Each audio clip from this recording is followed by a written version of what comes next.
दोस्तों, आपने टेलीविज़न पे खासकर न्यूज़ में ये काफ़ी बार देखा होगा कि पार्लियामेंट में कोई बिल पास होता है। जैसे अभी मोटर व्हीकल एक्ट जो बना है अभी, वो एक टाइम पे मोटर व्हीकल बिल नाम से बिल चल रहा था।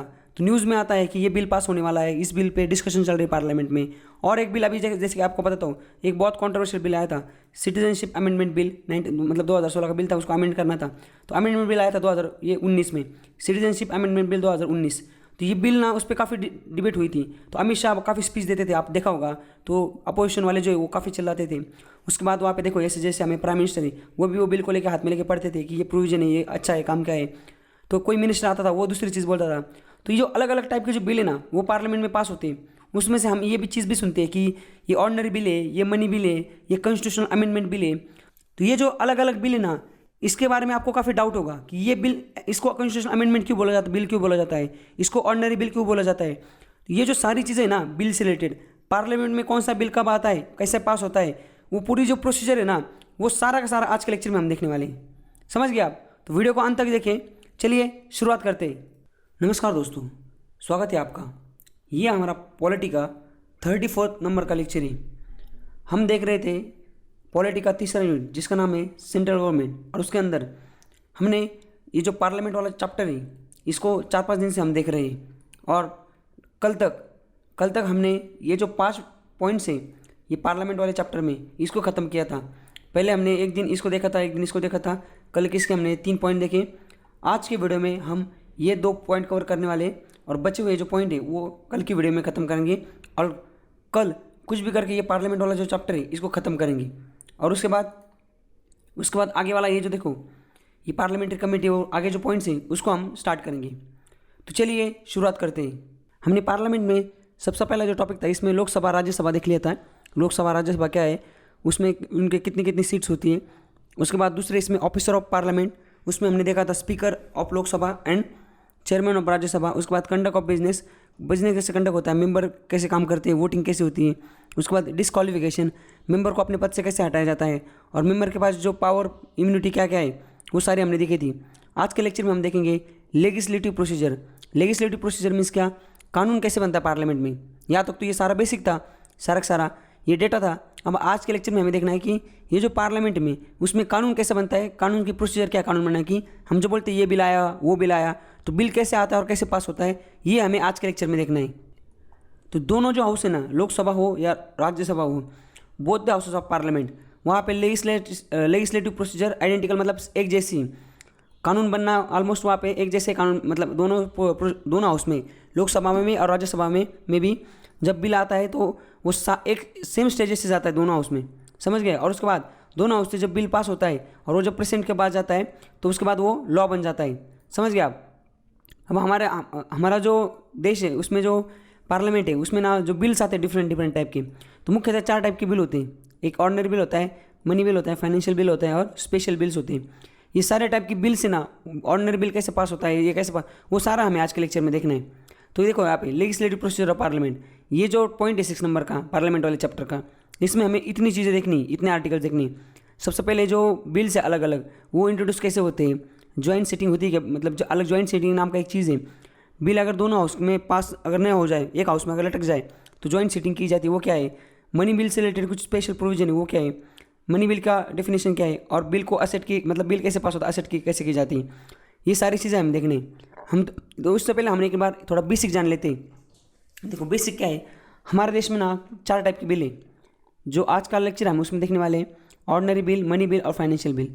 और जो कॉन्स्टिट्यूशनल अमेंडमेंट बिल है ना, इसको हमने ऑलरेडी देखा था। इसको हमने ना, हमारा जो 2 नंबर का चैप्टर था सिस्टम ऑफ गवर्नमेंट, उसमें हमने ये कॉन्स्टिट्यूशनल अमेंडमेंट बिल, इस चैप्टर को हमने कवर कर लिया था। अगर आपने देखा नहीं होगा तो आप एक काम कीजिए, कॉन्स्टिट्यूशनल अमेंडमेंट बिल यूट्यूब पे सर्च मारिए, इसको और आगे लिखिए मयूर डॉक्स, मेरा नाम लिख दीजिए आगे, अपने आप वो लेक्चर आ जाएगा। समझ गए आप? तो थोड़ा बेसिक देखते हैं। बिल क्या होता है? देखो बिल किस चीज़ को बिल बोलते हैं, हम बोलते हैं ना पार्लियामेंट में ये बिल है, वो बिल है।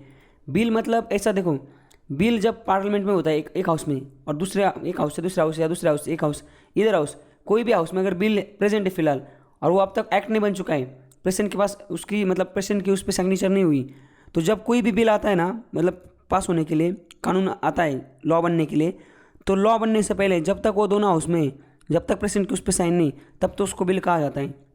उसके बाद जब उसको प्रेसिडेंट जो है, हमारे प्रेसिडेंट ऑफ इंडिया, वो जब उस पर साइन मार देते हैं तब वो बिल क्या बन जाता है, तब वो बिल एक्ट बन जाता है। समझ गए आप। Introduction in parliament by minister. Public जो बिल होता है वो क्या होता है, जब मिनिस्टर पार्लियामेंट में जो बिल को इंट्रोड्यूस करते हैं, मतलब जो लाते हैं बिल को, मिनिस्टर द्वारा जो बिल लाया जाता है उसको पब्लिक बिल बोला जाता है, मतलब गवर्नमेंट का आदमी उसको लाता है। उसके लिए 7 डे की नोटिस देनी पड़ती, कि 7 दिन से पहले बताना पड़ता है कि मैं ये बिल लेकर आने वाला हूँ। और प्राइवेट बिल मतलब क्या, अदर देन मिनिस्टर जो आदमी बिल पास लाता है उसको बोलते प्राइवेट मेंबर बिल, और उसको लिए क्या 1 मंथ की नोटिस देनी पड़ती पहले। ये था बेसिक। अब देखते कि हमारे देश में ना जो बिल है, हमारे पार्लियामेंट में जो बिल पास किए जाते हैं वो ना एक्चुअली 4 कैटेगरीज में डिवाइड है। मैं आपको एक एक बताता हूँ। देखो यहाँ पे सबसे पहले क्या है, ordinary bill. Ordinary bill means कौन सा, सिंपल बिल होता है ये कोई भी नॉर्मल चीज़ है उसको अगर पास करना है पार्लियामेंट में, एक कानून बनाना है ऑर्डिनरी नॉर्मल, तो उसको क्या बोलता है, उसको बोला जाता है ऑर्डिनरी बिल बोला जाता है। तो इसमें क्या आते हैं, सारे ऐसे बिल्स जो matter other than financial subject, मतलब जिसमें पैसा वैसा कुछ इन्वॉल्व नहीं, ऐसे जो सब्जेक्ट है उसको बोला जाता है ऑर्डिनरी बिल। समझ गया आप। उसके बाद दूसरा है मनी बिल। मनी बिल का क्या होता है, एक अलग टाइप का बिल होता है, ये एक पार्लियामेंट में आता है पास होने के लिए।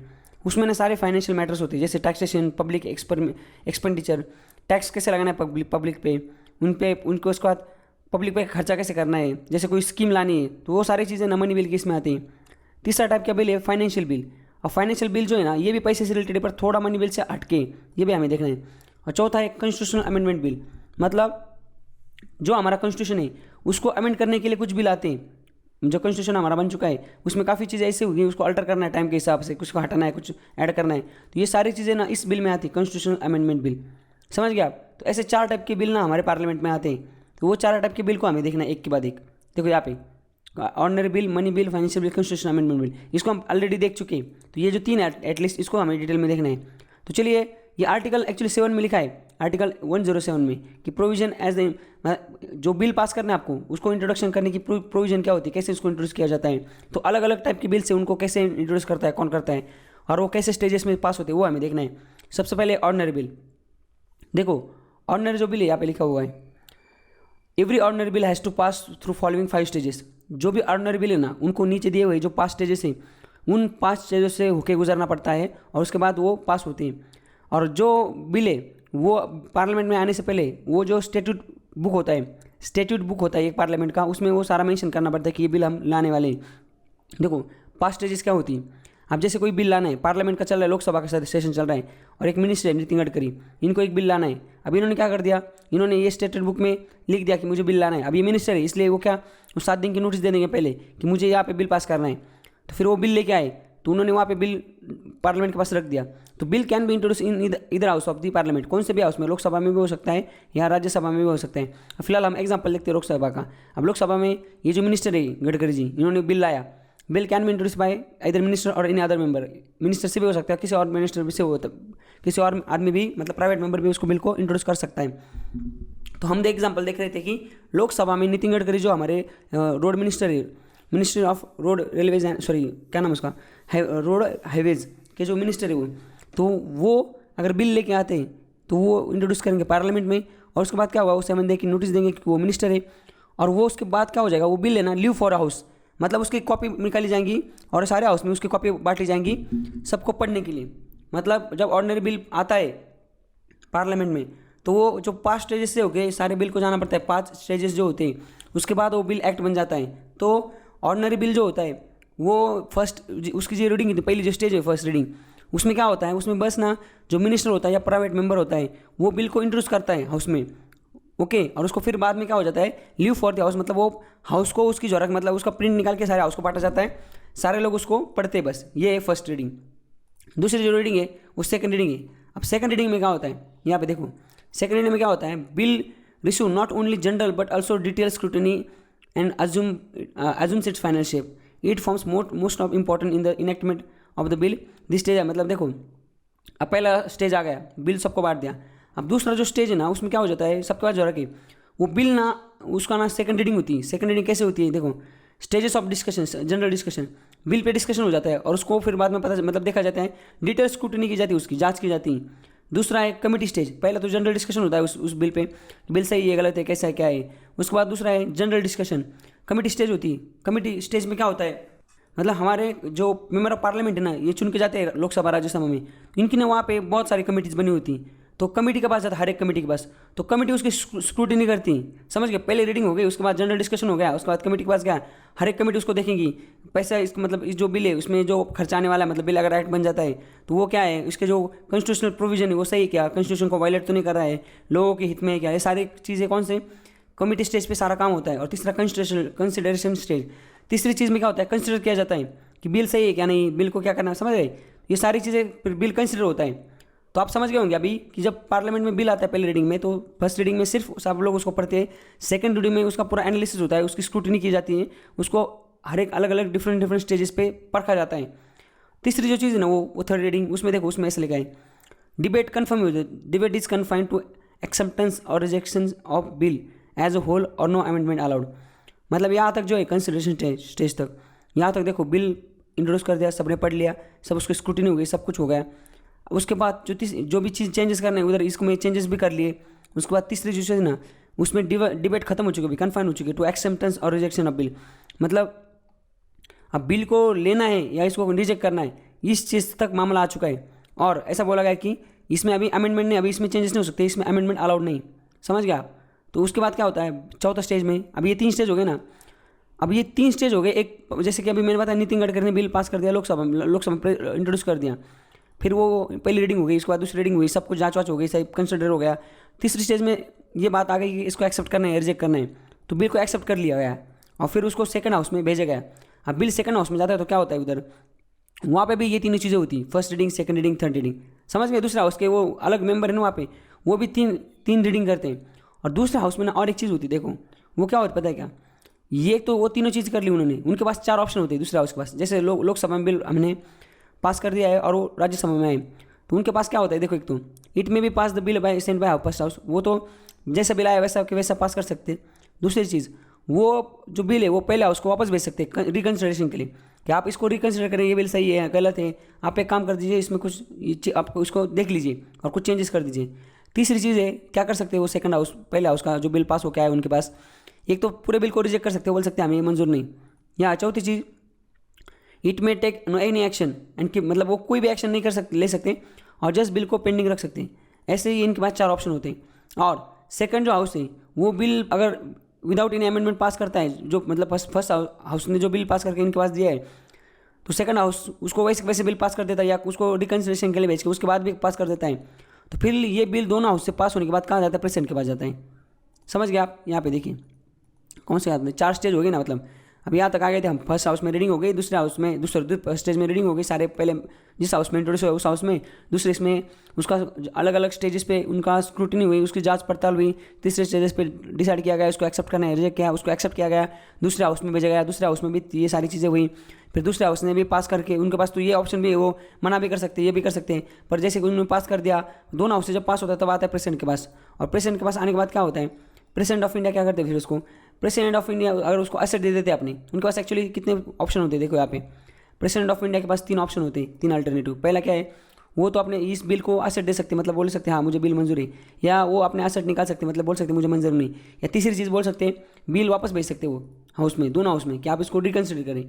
तो अगर इन केस अगर प्रेसिडेंट इन केस नहीं, अगर जब president use his asset, president जब अपने एसेट देते बिल को, उसके बाद वो जो बिल है वो क्या हो जाता है, वो बिल एक्ट बन जाता है, समझ गया आप। और उसके बाद वो एक्ट जैसे मोटर व्हीकल एक्ट है, अब वो पहले मोटर व्हीकल बिल था, वो ऐसे 5 स्टेज से गया था सारे के सारा, और उसके बाद वो एक्ट बना था, समझ गए। तो कोई भी कानून जब बनता है हमारे देश में, जुवेनाइल जस्टिस एक्ट, ये ये लॉ जो मतलब जुवेनाइल जस्टिस एक्ट, ये एक्ट वो लॉ जो सारे फलाना ढिमका, ये सारे ना ये ऐसे 5 स्टेज से होके जाते हैं, तभी ये लॉ बनते हैं, समझ गए आप। ऑर्डिनरी जो बिल है ना ये पार्लियामेंट में ऐसे 5 स्टेज से होके जाते हैं, फिर वो लॉ बनते हैं। तो इस तरीके से हमने ऑर्डिनरी बिल के बारे में देख लिया। अब ना हम मनी बिल के बारे में देखते हैं। देखो मनी बिल जो है ना, यहाँ पे देखिए मनी बिल जो है ना वो डील करता है कॉन्स्टिट्यूशन के आर्टिकल 110 110 नंबर आर्टिकल में मनी बिल के बारे में बताया गया है। उसमें देखो यहाँ पे ये लिखा भी है डेफिनेशन ऑफ मनी बिल, जो हमने देखना था ना इस टॉपिक में 110 में। तो मनी बिल की डेफिनेशन ऐसे देखो, it states that the money bill is deemed to be a money bill if it contain only provision dealing with any other, मतलब ऐसा कोई भी बिल है उसको मनी बिल तभी बोला जा सकता है जब वो नीचे दिए गए जो प्रोविजन है उसको बिलोंग करता है, मतलब उससे रिलेटेड हो। सबसे पहले क्या, imposition, abolition, remission, alternation, regulation of any tax, ये जो टैक्स लगाए जाते हैं ना हमारे देश में अलग अलग जगह, अलग अलग इस पे चीज़ों पे, वो टैक्स को अगर उसको निकालना है, उसको इम्पोज करना है, कब ख़त्म करना है, अल्टर करना है, कुछ भी करना है, तो उससे रिलेटेड जो भी बिल आता है तो उसको मनी बिल बोलते हैं। दूसरा, regulation of borrowing of money by union government. तो अगर जो सेंट्रल गवर्नमेंट जो है हमारा यूनियन गवर्नमेंट, इन्होंने जो लोन उठाया है, जो कर्जा लिया है, इसको रेगुलेशन करने का अगर कुछ बिल आता है तो वो भी मनी बिल की कैटेगरी में आता है। तीसरा जो चीज़ है वो है custody of consolidated fund of India and contingency fund of India, payment of money in और withdrawal of money from any fund. देखो ये जो अलग अलग ये फंड है ना, हमें हमारे पार्लियामेंट वाले चैप्टर में इसको देखना है, हम आगे देखेंगे कल। ये अलग अलग टाइप के फंड है, अगर इन फंड में से पैसे निकालने हैं, उसकी कस्टडी है, उसको पैसे निकालना है, हटाना है, पेमेंट करना है, इससे रिलेटेड जो बिल आता है ना, तो ये भी कौन से कैटेगरी में आता है, ये भी मनी बिल की कैटेगरी में आता है। तो आपको क्वेश्चन आएगा कि विच ऑफ द फॉलोइंग, कौन से नीचे दी गई चीज़ है उसमें ये मनी बिल को बिलोंग करता है, तो ये चीज़ को आप याद रखिए। उसके बाद देखो यहाँ पे और अप्रोप्रिएशन बिल ऑफ मनी, मतलब एक contingency fund of India, consolidated fund of India और वापस consolidated public account of India, मतलब ये जो सारे फंड है अलग अलग, यहाँ पे पैसा होता है गवर्नमेंट का, इसको पैसे को निकालना पड़ता है, समझ रहे, उसकी परमिशन लेनी पड़ती है पैसे को खर्च करने के टाइम पे, उससे लोगों की सैलरी की जाती है गवर्नमेंट एम्प्लॉय की, या अलग बाकी एक्सपेंडिचर किए जाते हैं, समझ गए। तो उससे रिलेटेड जो भी बिल आता है ना, वो उसको बोलते हैं मनी बिल, समझ गए आप। तो ये सारा मनी बिल का से रिलेटेड था। अब देखो आपको एक चीज़ बताता हूँ, सबसे इंपॉर्टेंट चीज़, क्वेश्चन आता है आपको कि ये जो मनी बिल है ना, ये डिसाइड कौन करता है कि ये बिल मनी बिल है, ये बिल ऑर्डिनरी बिल है। तो कोई अगर देखो इफ क्वेश्चन आ रहा है whether the bill is money bill और नॉट, तो डिसीजन है ना स्पीकर ऑफ लोकसभा के पास होता है। और एक चीज़, मनी बिल जो है ना वो सिर्फ एंड सिर्फ लोकसभा में इंट्रोड्यूस होता है, वो राज्यसभा में इंट्रोड्यूस नहीं होता। तो कोई बिल, इस पर ही क्वेश्चन आता है, मनी बिल के बारे में जो क्वेश्चन आता है वो इसी में से आता है कि कोई बिल मनी बिल है या नहीं, ये डिसाइड कौन करता है, तो ये लोकसभा के स्पीकर करते हैं, इस पर क्वेश्चन आ सकता है। और ये जो चीज़ है ये किसी कोर्ट ऑफ लॉ में इसको मतलब क्वेश्चन नहीं किया जा सकता, मतलब अगर लोकसभा के स्पीकर जो है ना वो उन्होंने अगर बोल दिया कि ये जो बिल है ये मनी बिल है, तो उसको किसी भी कोर्ट में क्वेश्चन नहीं किया सकता, या किसी भी पार्लियामेंट के हाउस में और प्रेसिडेंट कोई भी उसको क्वेश्चन नहीं करता है, समझ गए आप। और अभी देखो यहाँ पे ये आर्टिकल 110 देखना में, अभी आर्टिकल 190 देखते हैं, 109 देखते हैं, special provision respect to money bill. Money bill से रिलेटेड स्पेशल प्रोविजन क्या है, अगर मनी बिल को आपको इंट्रोड्यूस करना है, मनी बिल को कौन डिसाइड करता है मनी बिल है नहीं, वो तो लोकसभा के स्पीकर डिसाइड करते हैं। बट अगर आपको मनी बिल को अगर इंट्रोड्यूस करना है पार्लियामेंट में, तो आपको एक चीज़ करनी पड़ेगी, आपको प्रेसिडेंट से रिकमेंडेशन करनी पड़ेगी। जब प्रेसिडेंट रिकमेंड करते हैं तभी कोई भी मिनिस्टर जो है वो लोकसभा में मनी बिल पास कर सकता, मतलब लास्ट इंट्रोड्यूस कर सकता है। दूसरी चीज़, राज्यसभा के पास मनी बिल से रिलेटेड जो पावर है वो रिस्ट्रिक्टेड है, मतलब राज्यसभा में मनी बिल इंट्रोड्यूस नहीं किया जा सकता। उसके बाद हमने जो 5 स्टेजेस देखी थी वो 5 स्टेज यहाँ पे भी होती हैं। तो हमने जैसे देखा था कि एक हाउस से बिल पास होता है, लोकसभा से राज्यसभा जाता है, फिर वो उसको देखते हैं, एक तो उसको एक्सेप्ट करते हैं या विड्रॉ रिकन्सिडरेशन के देखते हैं या हटा देते हैं। तो मनी बिल अगर ऑर्डिनरी बिल में सारे 3 चीज़ें होती हैं, बट मनी बिल में ये कौतुक नहीं होता। मनी बिल में ना एक तो आप उसको एक्सेप्ट करो, एक तो रिजेक्ट करो, या सिर्फ उसको ये देखो रिजेक्ट कर सकते हैं और उसको एक्सेप्ट कर सकते हैं, रिजेक्ट कर सकते हैं, उसको रिकन्सिडरेशन के लिए नहीं भेज सकते, सिर्फ वो रिकमेंडेशन दे सकते हैं, समझ गए। और अगर जो राज्यसभा है वो मनी बिल को, जैसे लोकसभा ने कुछ पैसा उनको खर्च करना है, उन्होंने लोकसभा से मनी बिल पास कर दिया, राज्यसभा में गया और राज्यसभा में उसको तो वहाँ पे लिमिटेड पावर है, वो उसको रिकन्सिडरेशन के लिए भेज सकते, तो एक्सेप्ट करना है, रिजेक्ट करना है। बट जब वो रिकमेंडेशन मतलब विथ और विदाउट, वो अगर उसको वापस भेजते हैं, मतलब उन्होंने अगर 14 दिन के बाद उसको पास नहीं किया 14 दिन से पहले, या उसको वापस भेजा विथ रिकमेंडेशन, तो लोकसभा 14 दिन से पहले अगर उन्होंने भेजा नहीं तो अपने आप लोकसभा मान लेंगे कि बिल पास हो चुका है दोनों हाउस से। और अगर भेजती भी लोकसभा 14 दिन से पहले, तो विथ और विदाउट अगर कुछ रिकमेंडेशन देती कि ये चेंज करो वो चेंज करो, तो लोकसभा वो रिकमेंडेशन एक्सेप्ट कर सकती है या बिना एक्सेप्ट किए भी बिल को पास कर सकती, समझ गए आप। तो इस तरीके से हमने ये देख लिया। देखो तो राज्यसभा के पास लिमिटेड पावर है, Lok Sabha has more power. Money bill से रिलेटेड लोकसभा के पास ज़्यादा पावर है। जब मनी बिल प्रेसिडेंट के पास आता है तो प्रेसिडेंट क्या कर सकते हैं, इसको एक तो अपना एसेट दे सकते हैं, मतलब उसको बोल सकते हैं कि हाँ मुझे एक्सेप्ट है, या बोल सकते हैं मुझे अपना जो सपोर्ट है उसको वो रिटर्न नहीं कर सकते रिकन्सिडरेशन के लिए। प्रेसिडेंट है ना मनी बिल को एक तो एक्सेप्ट करेंगे, एक तो विड्रॉ या अपना एसेट उसको विड्रॉ कर देंगे, बट वो उनको वापस नहीं भेज सकते रिकन्सिडरेशन के लिए, समझ गए। और यहाँ पे वापस एक बार कन्फ्यूजन ना हो इसलिए वापस बताता हूँ। जब लोकसभा से मनी बिल पास होकर राज्यसभा में जाता है, तो जैसे हमने देखा था राज्यसभा के पास कोई भी बिल ऑर्डिनरी बिल आता है तो राज्यसभा उसको विड्रॉ, मतलब लोग एक तो क्या कर सकते हैं, वैसे पास कर सकती है, या उसको वैसे रख सकते हैं, या उसको वापस अमेंडमेंट के साथ चेंजेस रिकन्सिडरेशन के लिए भेज सकती है। देखो तो ये ना एक्चुअली यहाँ पे मैंने जो बोला ना यहाँ पे वो रिकन्सिडरेशन के लिए नहीं भेज सकते, एक्चुअली वो गलत था, वो प्रेसिडेंट नहीं भेज सकते रिकन्सिडरेशन के लिए। राज्यसभा क्या कर सकते हैं, वैसे के वैसे पास कर सकता है इसको। या दूसरी चीज़, रिकन्सिडर विथ अमेंडमेंट रिकमेंडेशन दे सकता है कि आप एज वाइज चेंजेस करो। तो अगर ये चीज़ से लोग राज्यसभा कर सकता है, बट अगर राज्यसभा उसको कुछ भी नहीं करता, वैसे वैसे रखता है, 14 दिन से पहले अगर उसको पास नहीं करता, तो ऐसा माना जाएगा लोकसभा में वो बिल पास हो चुका है। अगर उसने कुछ रिकमेंडेशन दी राज्यसभा में, वो लोकसभा में आता है वो बिल, तो लोकसभा एक तो वो रिकमेंडेशन एक्सेप्ट कर सकता है, नहीं किया अभी तो भी वो बिल वैसे वैसे पास कर सकता है। समझ गए? इसलिए ऐसा बोला जाता है कि राज्यसभा के पास मनी बिल से रिलेटेड ज़्यादा पावर है। ओके, और देखते हैं हम नॉर्मली क्या होता है। मनी बिल को ना प्रेसिडेंट अपने मतलब नॉर्मली प्रेसिडेंट जो है ना, हमने देखा ना, एक तो रिटर्न नहीं कर सकते, एक तो एक्सेप्ट कर सकते हैं या विड्रॉ कर सकते हैं अपना सपोर्ट, अपना जो ये एसेट है वो। बट नॉर्मली क्या होता है, प्रेसिडेंट जो है ना वो अपना एसेट दे देते हैं, क्योंकि ये मनी बिल उनके मतलब विद रिकमेंडेशन ऑफ प्रेसिडेंट ही इसको इंट्रोड्यूस किया जाता है, तो वो उसको बाद में निकाल मतलब ये नहीं कर सकते। तो इस तरीके से हमने ऑर्डिनरी बिल देखा, मनी बिल देखा। तीसरा है फाइनेंशियल बिल। अब देखो ये फाइनेंशियल बिल जो है ना इतना कुछ काम का नहीं। फाइनेंस बिल में क्या होता है, देखो फाइनेंशियल बिल इज आल्सो मतलब मनी बिल से रिलेटेड है, फाइनेंशियल मैटर नहीं होती उसमें, बट उसमें that is revenue and expenditure ज़्यादा होता है। फाइनेंस बिल में ना एक तो 100 हमने देखा था, कौन सा 3 काइंड के फाइनेंशियल बिल होते हैं। मनी बिल भी एक टाइप का फाइनेंशियल बिल ही है। All money bill are financial bill, but all financial bill are money bill नहीं। समझ गए? दूसरा है फाइनेंशियल बिल आर्टिकल 117 मतलब 117 में आता है, 117(3) में आता है फाइनेंशियल बिल 1 और फाइनेंशियल बिल 2। तो मनी बिल तो हमने देख लिया। यहाँ पे देखो, यहाँ पे लिखा है कि all money bill are financial bill but all financial bill are not money bill. तो ये चीज़ को आप याद रखिए। तो फाइनेंशियल बिल में मेन जो है ना वो फाइनेंशियल बिल 1 और फाइनेंशियल बिल 2, इस पर कुछ क्वेश्चन आएगा नहीं, पर आपको बताता हूँ। देखो फाइनेंशियल बिल 1 जो होता है ना, ये नॉर्मल देखो ये 110 मतलब मनी बिल टाइप ही होता है ये। इसमें सारी चीज़ें वैसे होती है। ये लोकसभा में सिर्फ लोकसभा में इंट्रोड्यूस होगा, राज्यसभा में नहीं होगा। ये प्रेसिडेंट की रिकमेंडेशन पे ही ये इंट्रोड्यूस होगा, और ये जब जाएगा इन अदर रिस्पेक्ट, ये जब उधर जाएगा राज्यसभा में, अगर ये 14 दिन के पहले वो उसको अगर ये नहीं करते, फिर आपने देखो इन अदर एस्पेक्ट और financial govern by same process रखे। बाकी जो चीज़ें ना वो ऑर्डिनरी बिल के जैसी, बस उसमें 2 चीज़ें कि इसको इंट्रोड्यूस करने से पहले ये प्रेसिडेंट की रिकमेंडेशन से आएगा और इसको सिर्फ लोकसभा में इंट्रोड्यूस किया जाएगा। इसका मतलब राज्यसभा में जो 14 दिन का मनी बिल में जो 14 दिन का खेलता है, 14 दिन में अगर पास नहीं होता तो अपने आप पास हो जाएगा, वो यहाँ पे नहीं।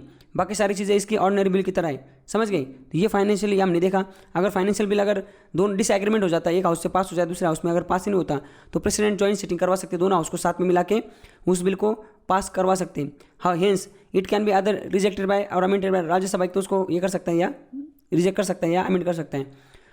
ये था फाइनेंशियल बिल 1। फाइनेंशियल बिल 1 और ऑर्डिनरी बिल में क्या डिफरेंस है?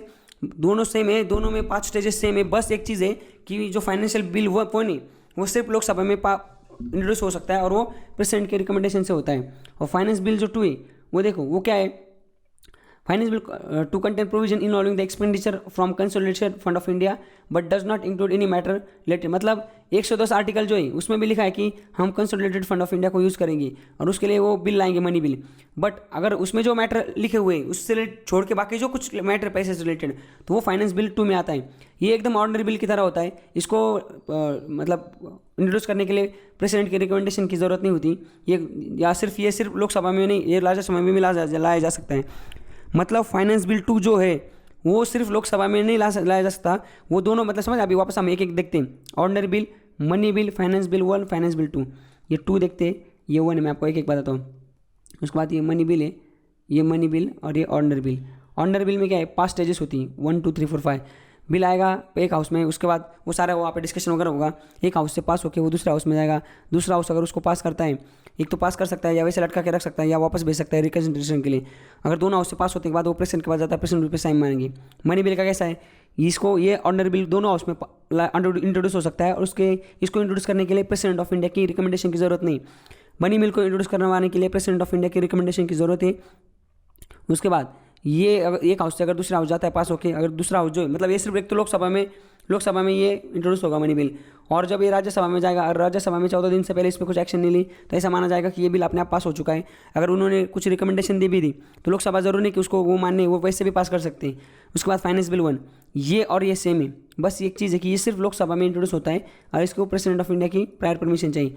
और उसके बाद ये जो है लास्ट वाला, ये और ये सेम है पूरा, इसको ना प्रेसिडेंट ऑफ इंडिया की प्रायर परमिशन चाहिए इंट्रोड्यूस करवाने के लिए, ना ये एक हाउस से मतलब इस ना ये इसके बाद एक तो उसकी परमिशन नहीं चाहिए इंट्रोड्यूस करने के लिए। और एक चीज़ क्या थी, ये सिर्फ लोकसभा नहीं, ये राज्यसभा में भी इंट्रोड्यूस किया जा सकता है। समझ गए आप? तो इस तरीके से हमने ये देखा, फाइनेंस बिल 2 भी देख लिया। और फाइनेंस 2 देखो यहाँ पे एक कोई भी हाउस में इसमें प्रेसिडेंट ऑफ इंडिया की रिकमेंडेशन की जरूरत नहीं, कोई भी हाउस में। और इधर भी डिसएग्रीमेंट होता है तो वो डेडलॉक सॉल्व करने के लिए प्रेसिडेंट ऑफ इंडिया जो है हमारे, वो ज्वाइंट सिटिंग बुला सकते हैं। अगर आपको देखो और थोड़ा इंटरेस्टिंग और ज़्यादा पढ़ना है तो आप इस जो स्लाइड है इसका स्क्रीनशॉट लीजिए और इसको पढ़िए। इसमें देखो एकदम सही से कैटेगराइज किया है, इसमें ऑलमोस्ट हमने सारी इंपॉर्टेंट चीज़ें देख ली जिस पे क्वेश्चन आता है। इस तरीके से हमने ये 3 बिल देख लिया। अब चौथा बिल देखते हैं। देखो कॉन्स्टिट्यूशनल अमेंडमेंट बिल। अब कॉन्स्टिट्यूशनल अमेंडमेंट बिल क्या होता है, ये हमने हमारा जो पहला था कॉन्स्टिट्यूशन को अमेंड करने के लिए जो बिल आता है उसको बोला जाता है कॉन्स्टिट्यूशनल अमेंडमेंट बिल। तो कॉन्स्टिट्यूशन में ऑलरेडी जो पहले बिल आ चुके हैं या एक्ट बन चुके हैं उसको चेंज वेंज करना हो तो ये कॉन्स्टिट्यूशनल अमेंडमेंट लाया जाता है। ये आर्टिकल 368 में आता है। ये हमने हमारा सिस्टम ऑफ गवर्नमेंट जो है इसको एकदम डिटेल में देखा है। अगर आपको इसको पढ़ना है तो आप जाके हमारा जो पॉलिटी का प्लेलिस्ट उसमें जाके देख सकते हो। कॉन्स्टिट्यूशनल अमेंडमेंट आर्टिकल 368 के अंदर आता है। इसको हमने बहुत डिटेल में कवर किया है। ये सिर्फ कॉन्स्टिट्यूशन को अमेंड करने के लिए यूज़ किया जाता है। समझ गए आप? आगे देखते हैं। और कॉन्स्टिट्यूशनल अमेंडमेंट जो है ना, इसको लाने के लिए ना प्रेसिडेंट की प्रायर परमिशन चाहिए। ये कोई भी हाउस में आ सकता है। इसको पास करने के लिए अलग अलग मेजोरिटी, मतलब सिंपल मेजोरिटी, 2/3 मेजोरिटी, ऐसे इसको पास किया जाता है। और जब ये प्रेसिडेंट के पास जाता है तो प्रेसिडेंट को इस पर साइन नहीं करनी पड़ती। इसको ना रिटर्न भेज सकते हैं ना इस पर इनको, मतलब इसको ये नहीं कर सकते प्रेसिडेंट ऑफ इंडिया, इसको बोल भी नहीं सकते कि अपना मैं एसेट नहीं दूंगा। उनको इस पर साइन करनी ही करनी। इसको भी हमने काफ़ी डिटेल में देखा था। प्रेसिडेंट का जो चैप्टर है, प्रेसिडेंट वाला जो चैप्टर है आप उसमें जाइए। उसमें प्रेसिडेंट जो बिल, उनको बिल को साइन करना है बिल पे, तो कौन से बिल पे क्या क्या साइन कर सकते हैं वो सारा हमने एकदम डिटेल में देखा था। समझ गया आप? आगे चलते हैं। ये देखो यहाँ तक हमने ये ख़त्म कर लिया। आगे देखते देखो असेट टू बिल। यहाँ पे आइए। एक्चुअली असेट टू बिल से पहले ये बाकी हमारा जॉइंट सिटिंग वाला बाकी। अब जॉइंट सिटिंग क्या होता है देखो आपको बताता हूँ। यहाँ पे पढ़िए। अगर एक हाउस में अगर कोई बिल आता है और वो हाउस से बिल वो दूसरे हाउस में जाता है और दूसरे हाउस ने उस बिल को रिजेक्ट कर दिया, उन्होंने उस पर मतलब उस पर ना कुछ एसेट दिए नहीं, उसको बोला हमें ये बिल मंजूर नहीं, हम इसको पास नहीं होने देंगे, मतलब हम इसको दूसरे हाउस से पास नहीं। जैसे लोकसभा से बिल गया राज्यसभा में इन जो पार्टी गवर्नमेंट में रूलिंग पार्टी उनको वहाँ पे बहुमति नहीं है, तो जो राज्यसभा में वो बिल को पास ही नहीं होने दिया इन लोगों ने। उसके बाद दूसरी चीज़ क्या, अगर कोई बिल ऐसा है उसमें फाइनल डिसएग्रीमेंट होता है टू एज अमेंडमेंट, मतलब कोई ऐसा बिल है कि जिसमें डिसएग्रीमेंट हुआ, एक हाउस मान रहा है दूसरा हाउस मान नहीं रहा है। तीसरी चीज़, अगर ऐसा कोई बिल है जो दूसरे हाउस में गया है पर 6 महीने हो गए उस हाउस में, दूसरे हाउस में उस बिल को कुछ मतलब उसको कुछ एक्शन नहीं लिया गया है, वैसा बिल पड़ा है, तो ऐसे कंडीशन में ना हमारे जो प्रेसिडेंट ऑफ इंडिया है उनके पास ये पावर होती है कि वो ना ज्वाइंट सिटिंग का प्रावधान कर सकते हैं। मतलब कैसे, देखो अभी जो हमारा जो लोकसभा है उसमें कितने 552 मेंबर्स हैं, राज्यसभा में कितना है 250 मेंबर है। तो मोस्टली क्या होता है, दोनों जो लोकसभा में पार्टी जो होती है पावर में, उनके पास जो राज्यसभा है उसमें मेजोरिटी नहीं होती। समझ गए? इधर मतलब अगर कोई बिल पास करना है तो इधर इनके पास, जैसे बीजेपी, उनके पास 2014 से लेकर 2019 में सिर्फ कितने 60-70 लोग थे, तो इधर बिल पास ही नहीं होता था उनका। लोकसभा से तो पास हो जाता था, तो राज्यसभा में पास ही नहीं होता, बस मनी बिल होता था, क्योंकि उसके लिए राज्यसभा की मंजूरी जरूरी नहीं, वो 14 दिन के बाद अपने आप हो जाता है। तो फॉर एग्जाम्पल इधर इनके पास ना कितना है 300 लोग हैं इनके पास, समझ गए, और इधर 100 ही लोग हैं, तो और इधर आधे मतलब 100 चाहिए, तो इधर बिल पास ही नहीं हो रहा है। तो फिर प्रेसिडेंट क्या करेंगे, प्रेसिडेंट बोलेंगे ज्वाइंट सिटिंग, मतलब दोनों सदन के जो लोग हैं ना वो आओ और फिर हम मिल के करते हैं। तो यहाँ 550, ये यहाँ पे 250, मतलब लगभग कितना, ये 7 कितना हो गया, लगभग ये 7 नहीं, ये 800 लोग ही, 800 लोगों का ज्वाइंट सेशन करवाया फिर प्रेसिडेंट ने, समझ गए। और बोला कि आप एक काम करो, फिर आप यहाँ पे 330 है बीजेपी के पास फॉर एग्जांपल, आप ये काम करते हैं, हम ज्वाइंट सेशन करवाते हैं। अब ज्वाइंट सेशन करवाते हैं, टोटल कितने लोग हैं अभी फिलहाल 800, दोनों हाउस मिला के। लोकसभा में तो इनकी मेजोरिटी, पर राज्यसभा में इनकी मेजोरिटी नहीं, फॉर एग्जांपल बीजेपी। अब ज्वाइंट सेशन जब करवाएंगे तब दोनों मिला के फिर देखा जाएगा, तो 800 में से कितने चाहिए, फिलहाल 400 चाहिए, ये 330 और ये 100, ये 430 हो गए फिर बिल पास, समझ गए। तो कभी कभी क्या होता है, जो पार्टी के पास एक हाउस में बहुमत है, दूसरा हाउस में बहुमत नहीं, मतलब राज्यसभा में बहुमत नहीं होता, तो वो ज्वाइंट सेटिंग करवाते हैं और फिर मतलब बहुत रेयरली होता है ये, उसके बाद बिल पास करवाया जाता है। समझ गए आप गेम का है। तो उसमें सबसे इंपॉर्टेंट चीज़ क्वेश्चन आता है, ज्वाइंट सेटिंग का जो समन है, मतलब ज्वाइंट सेटिंग का जो ज्वाइंट सेशन है वो उसको कौन करवाता है, किसके पास पावर है अनाउंस करने के लिए कि हम ज्वाइंट सेटिंग करवाने वाले हैं। तो ये प्रेसिडेंट ऑफ इंडिया के पास पावर है। प्रेसिडेंट ऑफ इंडिया मतलब कौन, काउंसिल ऑफ मिनिस्टर, उनको एडवाइस करते हैं, वो इस हिसाब से बोलते हैं कि हम इस बिल को पास करने के लिए ज्वाइंट सेशन का प्रावधान करते हैं।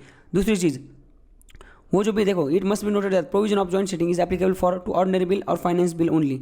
मनी बिल और कॉन्स्टिट्यूशनल बिल अमेंडमेंट बिल जो है उसके लिए ज्वाइंट सेटिंग नहीं हो सकती, नहीं तो फिर पूरा समझ रहेगा गवर्नमेंट पूरा कॉन्स्टिट्यूशन चेंज कर देंगी ये लाके। तो मनी बिल और कॉन्स्टिट्यूशनल अमेंडमेंट बिल के लिए ज्वाइंट सेटिंग का प्रोविजन नहीं है, वो भी ऑर्डिनरी बिल और फाइनेंस बिल के लिए। और मनी बिल को पास तो ओवर राइडिंग पावर है, तो समझ गए, मनी बिल इसलिए नहीं है क्योंकि उनके पास ओवर राइडिंग पावर है। ओवर राइडिंग मतलब क्या, 14 दिन के पास अगर राज्यसभा पास भी नहीं करता अपने आप पास हो जाएगा। और कॉन्स्टिट्यूशनल अमेंडमेंट बिल इसलिए नहीं क्योंकि वो हर एक हाउस से सेपरेटली पास होना चाहिए, नहीं तो फिर कॉन्स्टिट्यूशन चेंज कर देंगे कोई गवर्नमेंट। अब देखो यहाँ पे देखते हैं।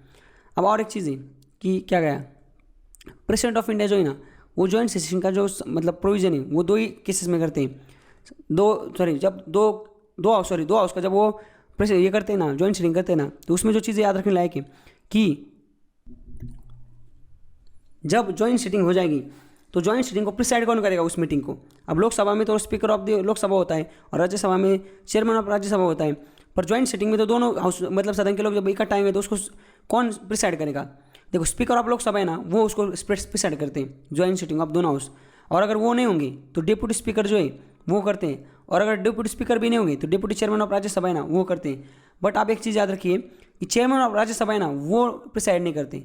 हमारे जॉइंट सेटिंग जो होती है ना बिल की, उसको जो स्पीकर ऑफ लोकसभा जो है एक तो वो करते हैं या डिप्यूटी स्पीकर करते हैं, बट चेयरमैन ऑफ राज्यसभा जो है ना वो जॉइंट सेटिंग को प्रिसाइड नहीं कर सकते। आप इसको याद रखिए, ये क्वेश्चन आ सकता है। और जो है ना देखो कॉन्स्टिट्यूशन है specified that a joint sitting new amendment to the bill can not be propose except 2 cases. जो जॉइंट सेटिंग उसमें ना नए अमेंडमेंट नहीं ला सकते, सिर्फ 2 केसेस में। पहला क्या है, अगर अमेंडमेंट जो है that have caused final agreement disagreement between house, अगर डिसएग्रीमेंट की वजह से ये हुआ है तो उसमें वो लाया जा सकता है।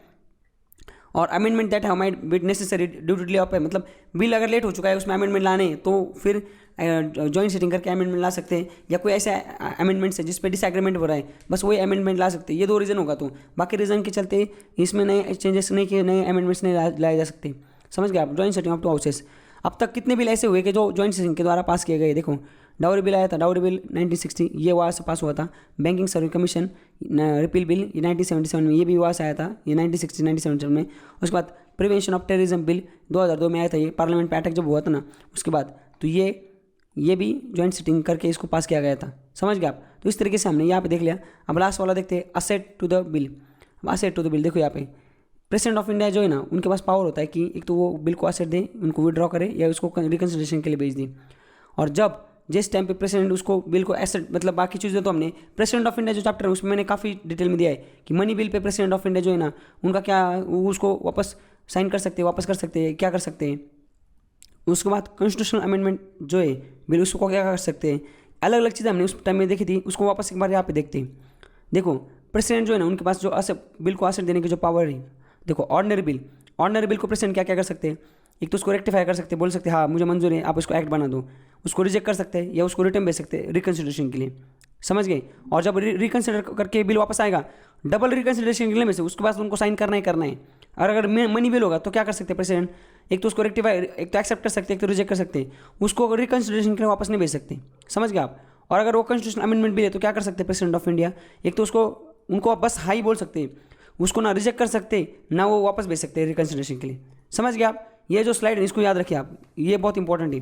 तो इस तरीके से हमने देखो ये सारा का सारा जो लेजिस्लेटिव प्रोसीजर था पार्लियामेंट में, बिल कैसे आता है एक हाउस में, ऑर्डिनरी बिल हो तो क्या होता है, मनी बिल हो तो क्या होता है, फाइनेंस बिल हो तो क्या होता है, कॉन्स्टिट्यूशनल अमेंडमेंट बिल हो तो क्या होता है, एक बिल में आके दूसरे बिल में कैसे जाता है, दूसरे हाउस में कैसे जाता है एक हाउस से, उस पर फिर बिल कैसे एक्ट बनता है, कानून कैसे बनता है पार्लियामेंट में, इसको हमने इस टॉपिक में देख लिया। और इस तरीके से हमने ये जो 6 नंबर का टॉपिक है हमारा पार्लियामेंट ऑफ इंडिया का लेजिस्लेटिव प्रोसीजर, इसको हमने खत्म कर लिया। आगे देखते हैं लेजिस्लेटिव पावर ऑफ प्रेसिडेंट के पास लेजिस्लेटिव पावर क्या है वो हमें देखते हैं एक बार। उसमें हम इतने आर्टिकल्स देखने, देखो लेजिस्लेटिव पावर्स ऑफ प्रेसिडेंट देखते देखो एनुअल फाइनेंशियल स्टेटमेंट। अब अगर क्वेश्चन आता है एनुअल फाइनेंशियल स्टेटमेंट मतलब क्या है, कॉन्स्टिट्यूशन जो है हमारा इंडिया का उसमें जो है ना बजट वर्ड ये कहीं मतलब मेंशन नहीं, मतलब बजट जो वर्ड है ना वो हमारे संविधान में कहीं लिखा हुआ नहीं, उसकी जगह क्या लिखा हुआ है एनुअल फाइनेंशियल स्टेटमेंट। तो ये आर्टिकल जो 112 है मतलब 112 जो आर्टिकल है वो हमारे देश के बजट के बारे में डिस्कस करता है, बट कॉन्स्टिट्यूशन में बजट वर्ड का जिक्र नहीं है, वहाँ पे एनुअल फाइनेंशियल स्टेटमेंट ये लिखा हुआ है। तो उसमें क्या होता है, ये एनुअल फाइनेंशियल मतलब क्या 1 अप्रैल से लेके 31 मार्च तक चलता था, अभी तो एक्चुअली जल्दी आता है, अभी बजट तो फरवरी में आता है।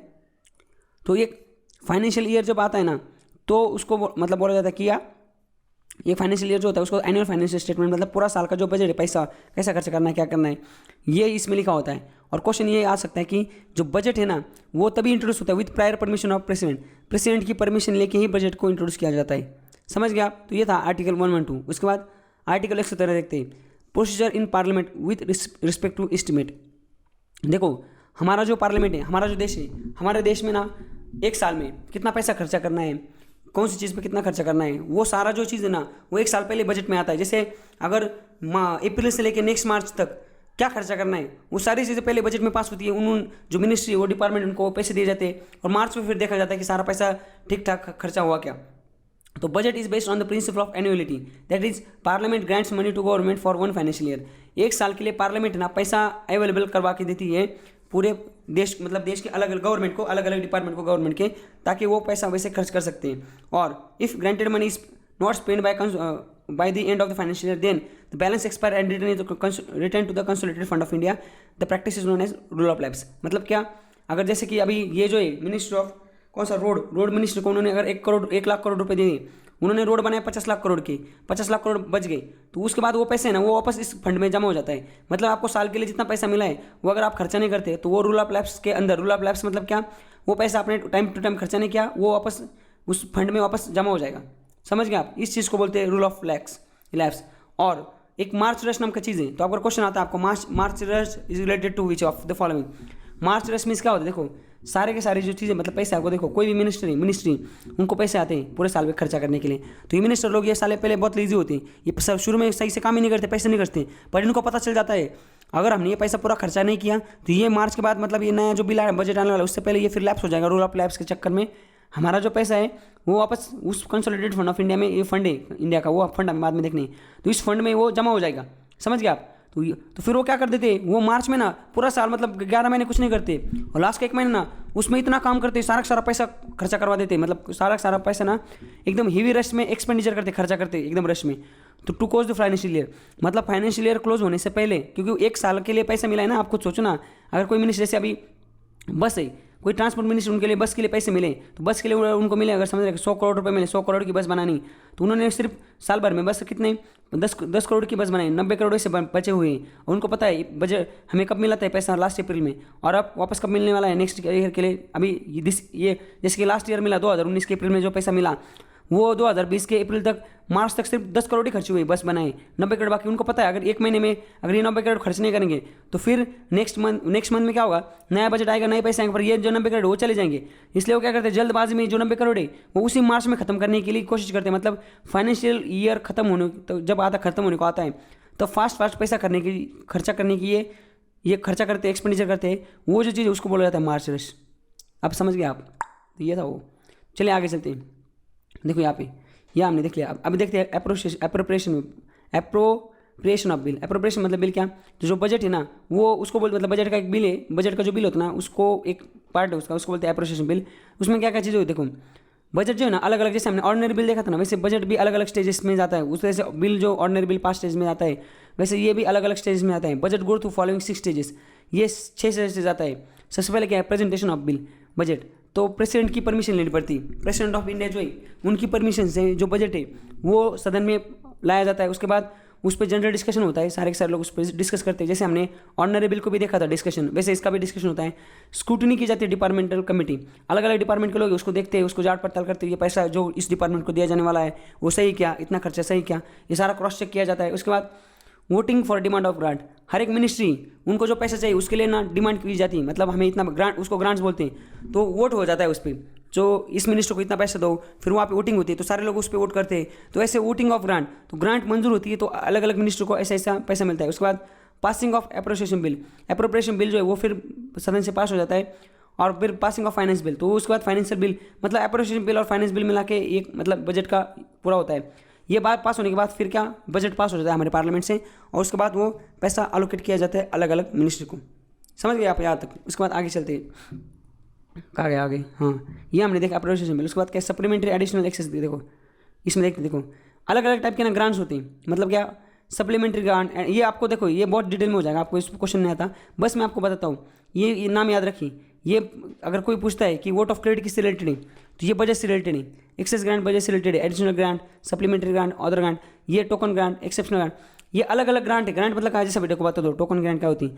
अगर कोई मिनिस्ट्री उसको पूरे साल में इतना पैसा मिल गया है, समझ गए, खत्म करने के लिए कितना इसको खत्म करने के लिए पैसा मिला है 100 करोड़ रुपए, ओके, तो इन्होंने 90 करोड़ ही खत्म कर दिए, इनका बच गया 10 करोड़। कोई मिनिस्ट्री उनको 50 करोड़ मिल गई, उनका 50 खत्म हो गया, उनको और 10 चाहिए, तो ये जो ग्रांट है ना ये इधर, ये पैसा इधर मूव किया जाता है, समझ गए, तो उसको एक ग्रांट का नाम दिया जाता है। या कोई ऐसी मिनिस्ट्री उनका पैसा जो है वो खत्म हो चुका है, उनको जितना चाहिए उनको और पैसे चाहिए मिनिस्ट्री से, तो और पैसा जो एक्सेस ग्रांट मतलब वो और पैसा उनको उनका जो बजट था उनसे उससे ज़्यादा उनको डिपार्टमेंट को उनका जो बजट था साल भर का उन्होंने बोला था हमें 100 करोड़ चाहिए, तो 100 करोड़ दिए पर उनको बाद में पता चला कि पैसे ज़्यादा चाहिए, फिर उनको एक्सेस ग्रांट एक पार्लियामेंट में पास किया जाता है, उनको और एक्सेसली पैसा दिया जाता है। समझ गए, ये अलग अलग टाइप के ग्रांट्स हैं। और जो डिमांड्स मैंने बोला था ना, ये डिमांड्स मतलब क्या होता है, बजट में जो पैसा मिलता है हर एक मिनिस्ट्री को वो ऐसे मिलता है डिमांड मतलब डिमांड की तरह मिलता है। जैसे जनरल बजट है उसमें 109 डिमांड्स होती हैं, रेलवे बजट के लिए रेलवे के लिए मतलब 32 डिमांड्स होती हैं। तो सिविल एक्सपेंडिचर मतलब आम आदमी लोगों के लिए ना 103 डिमांड होती है और 6 मिलिट्री के लिए होती है डिमांड। मतलब कैसे अभी एयरक्राफ्ट खरीदना है तो एक डिमांड की जाएंगी, समझ गए। सैलरी करने लोगों की उसके एक ये करनी, हमें सबमरीन बनानी उसके लिए एक ग्रांट, ऐसे अलग अलग डिमांड्स होती हैं। समझ रहे होंगे अभी आप। तो इस तरीके से हमने ये भी देख लिया। आगे देखो special provision to final bill, मतलब ये इसमें कुछ काम का नहीं है, प्रोविजन फाइनल मतलब वो सिर्फ वहाँ से पास होता है इतना ही। तो इस तरीके से देखो हमने ये जो इस तरीके से हमने ना इस 7 नंबर का जो था प्रेसिडेंट की जो पावर है लेजिस्लेटिव पावर ऑफ प्रेसिडेंट, इसको भी हमने देख लिया। तो इस तरीके से हमने आज का जो लेक्चर है उसमें हमने पार्लियामेंट में बिल कैसे आता है, बिल पास कैसे होता है, प्रेसिडेंट उस पर साइन कब मारते हैं, कौन से बिल 4 टाइप के जो मेन बिल है कौन सा बिल है जिसके ऊपर प्रेसिडेंट की साइन चाहिए, ये चाहिए, वो सारी जो चीज़ें ना हमने आज के वाले लेक्चर में हमें देख ली। कल का लेक्चर उसमें हम ये देख लेंगे, उसके बाद हम ये जो हमारा टॉपिक है ये चैप्टर इसको ख़त्म कर देंगे कल के लेक्चर में पार्लियामेंट और आगे चलेंगे। समझ गया आप। तो आज के लेक्चर में बस इतना ही। Thank you so much, enjoy. ऐसे और वीडियो के लिए चैनल को सब्सक्राइब कीजिए और साइड में दी हुई बेल को प्रेस कीजिए।